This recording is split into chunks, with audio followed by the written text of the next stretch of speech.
Good evening and welcome to the channel's studios here in London with your international news around the world in 5. The former French president, Nicolas Sarkozy, has been sentenced to 5 years in jail after being found guilty of criminal conspiracy in a case related to millions of euros of illicit funds from the late Libyan leader Colonel Gaddafi. The Paris Criminal Court acquitted him of all other charges, including passive corruption and illegal campaign financing. The ruling means he will spend time in jail even if he launches an appeal, which Mr. Sarkozy says he intends to do. Speaking after Thursday's hearing, the 70-year-old, who was president from 2007 to 2012, said the verdict was extremely serious for rule of law. Naturally, I will appeal. I will probably have to appear handcuffed before the Court of Appeal. Those who hate me so much think they are humiliating me. What they have humiliated today is France. It is the image of France. Israel has closed the only crossing between the Israeli-occupied West Bank and neighbouring Jordan, stopping more than 2 million Palestinians from accessing the outside world. The Israeli Airports Authority, which oversees the Allenby Bridge crossing, said it would be closed indefinitely from Wednesday morning at the direction of the political leadership. It did not provide a reason why. The closure has stranded many Palestinians in the West Bank who are unable to go on planned trips abroad.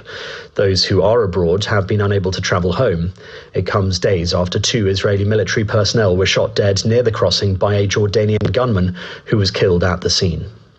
Denmark says drones flown over its airports appear to be the work of a professional actor, but there was no evidence of Russian involvement after such activity disrupted its airspace for the second time in a week.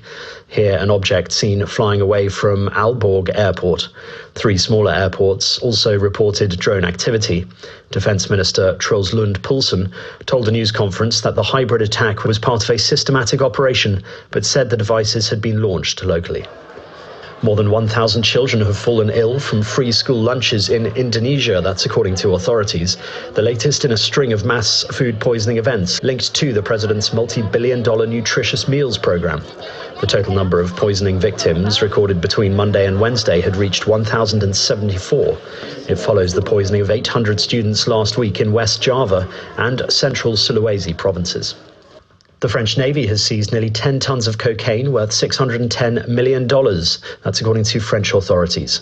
2 French naval vessels intercepted the enormous cocaine haul from an unflagged fishing vessel on Monday, acting on a tip-off from maritime intelligence, anti-drug authorities and the British National Crime Agency.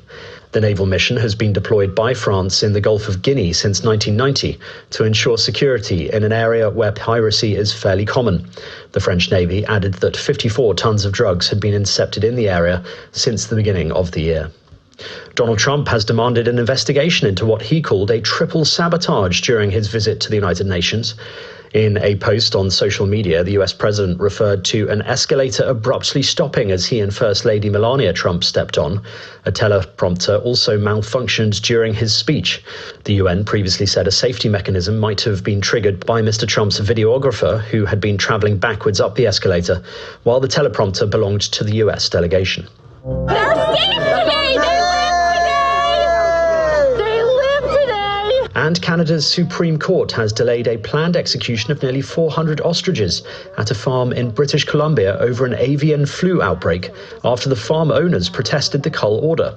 The Supreme Court of Canada's decision will temporarily halt the planned culling of the birds by the Canadian Food Inspection Agency while the owners appeal. It comes a day after police briefly arrested the owners of Universal Ostrich Farms for obstructing food inspection agents from performing their duties. And my phone rang, and it was our lawyer, and he said that we won our interim stay order from the Supreme Court of Canada. And so we're just going through that order now and what that means. So we're going to see where that goes. And that's your international news around the world in 5. Now back to the channel's studios in Lagos.